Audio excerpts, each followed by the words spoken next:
kamatis. Oh. Ito yung gulay na importante po dito sa amin sa Lipa. At ito po ang laging tinatanim ng Tatay Talio Gonzales. Si Tatay Talio Gonzales po ay taga Plaridel, Lipa, Batangas. Siya lang naman po yung tinaguri ang Kamatis King ng Lipa. Dahil sa pagtatanim ng kamatis, silang mag-asawa ng nanay ay naka-acquire ng napakalawak na lupain. Ay dito sa Lipa, Batangas, pag may ganito kakalawak na lupain, sus Mariusip, grabe ang yaman mo sa 8,000 per metro kwadrado ba naman.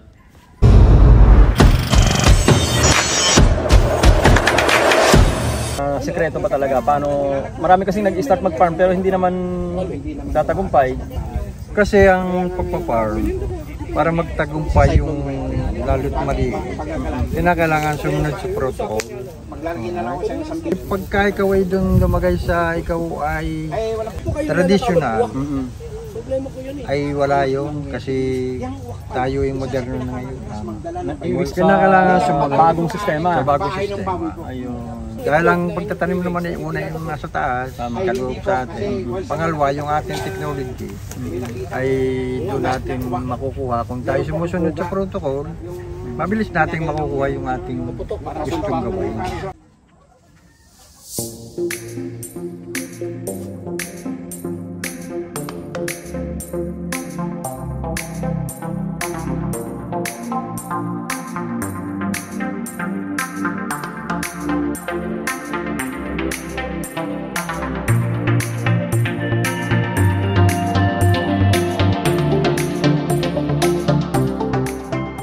Hello mga ka-greet, magandang araw po sa inyo lahat. Nandito nga po tayo kay Tatay Talio Gonzales. Ito po yung tinagurian na Kamatis King dito sa Lipa. No? Maraming mga magagaling po magkamatis dito. Pero isa na po si Tatay Gonzales, Tatay Talio Gonzales sa pinakamatanda po rito na nagkakamatis. Pero ngayon po, ang totoo niya, si Tatay Talio hindi na po masyado nagtatanim.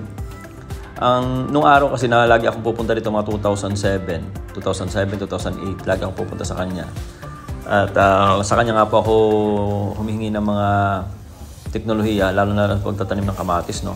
Noong mga time na yun, nagtataka ako. Sabi ko, Tatay, bakit nagtatanim ka na ng mga mangga, ng mga niyog, mga puno dyan sa area mo? Di ba nakakaabala sa pagtataniman mo? Sabi niya, hindi naman. Kasi sabi niya, sinusukat naman niya yung mga area na kung saan nagtatanim siya ng mga kalamansi, mangga, mahapuno. Tinataniman niya yung buong area niya. Ilang hektarya po ito na parang more or less mga nasa 3 hektarya po itong tinataniman niya ng mga mangga, makapuno na ganyan. Pero yun po, marami pong tanim na kamatis yan nung araw. Talagang halos puro kamatisan po yan.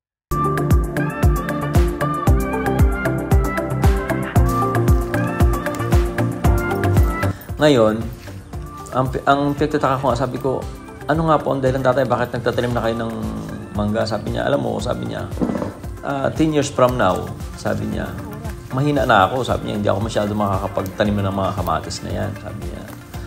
Although lahat ng kalupaan ko na to, lahat ng mga properties, mga paggawa ng bahay, sasakyan, sabi niya, nanggaling niya sa pagtatanim ng kamatis. Pero time will come, sabi niya, darating ang araw na mahina na ako. Although yung mga anak ko, syempre, magtatanim pa rin sila. Pero sa akin, mahina na ako. Mas gusto ko na yung mga tinatanim ko ng mga mangga, yung mga tinanim ko ng mga makapuno, yun na yung magbubunga, yun na yung magbibigay ng income para sa akin. Kasi hindi na kinakailangan yun ng lakas ko, sabi niya. True enough, no? Kasi 2007 yun, ngayon po is 2023. Yun na nga talaga ang totoong nangyari. So, grabe ka ako mag-project si Tatay Talio. Yung lahat ng mga makapuno niya ngayon, grabe ang bunga. Ang mahal-mahal po ng per kilo ng makapuno. Imagine niyo po yun. Talagang sobra talo niya pa ngayon yung pagkakamatis niya nung araw. Kasi ngayon, hindi niya sa nahihirapan, may mga bunga yung kanyang makapuno, yung kanyang mga mangga na mga katimon, ay ang mamahal po ng mga bunga ng kanyang mga halaman dito. Yung kanyang mga rambutan, yung kanyang mga durian, nagbubunga na, lahat inaani na. Hindi na po siya nahihirapan nga naman. So talagang yung pagpa-farm, kailangan meron ka talagang foresight, no? May projection ka talaga para makamit yung mga ganitong sistema na tagumpay talaga na matatawag. Hanggang sa ikaw ay tumanda, nakaplano pa rin eh. So sa ngayon, ang ginagawa niya lang niya, nagtuturo lang siya ng mga technology. Kaya kung gusto niyo pong matuto talaga, nandito ka lang sa may part ng Batangas. Isa na po to si Tatay Talio Gonzales sa pupuntahan mo kung gusto mo matuto sa paggugulay, yung mga ins and out. Gusto mo talagang maging successful. Siyempre marami kang pagdadaan ng problema pag nagtatanim ka para ma-achieve mo yung kahit na hindi nakaganito kalaking achievement kay Tatay Talyo, no? Napakalaking achievements kasi ang pinag-uusapan kasi na nito millions of pesos nakinita sa nagsimula lang sa paggugulay, no? Kahit na hindi na po ganun, yun lang makapag-start up ka ng tama ay pinaka-the best po pumunta ka kay Tatay Talyo. Kasi isa sa mga ginagawa niya po ngayon is nagtuturo na rin siya ng teknolohiya. Yung mga ginagamit niya ng mga produkto, tulad mga ginagamit niya ng mga produkto na alam niyang mabisa, yun na rin po ang nire-recommenda niya ngayon sa mga farmer, no? Kasama ang teknolohiya, mga techniques at mga products. Tulad po itong isang product sila ngayon na ginagamit, ito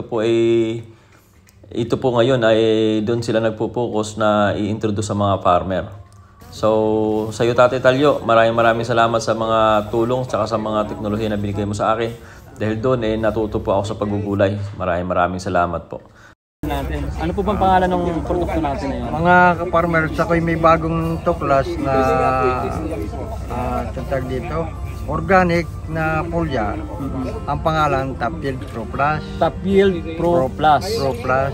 Na ito'y nanggaling sa Isabela. Na doon namin ito pinuntahan sa Isabela para makuha yung produkto.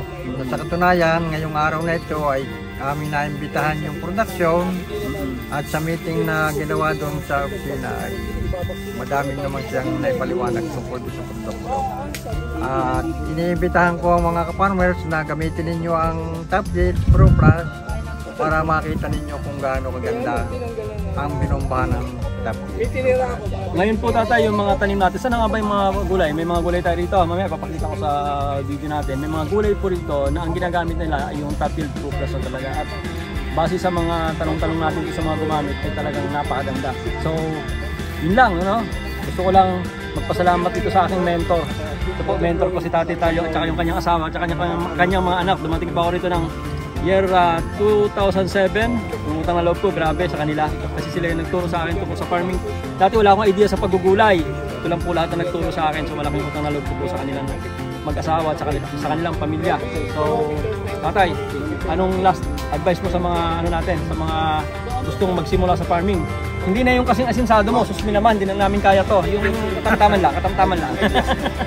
Kung gusto ninyong makasunod sa agos ng buhay kayo ay sumunodin dun sa mga panggamit sa halaman na bagong teknolohiya na kung magamit ninyo ang Top Yield Pro Plus ay makikita ninyo na ang inyong halamang bubumbahin ay kakaiba ang magiging tsura.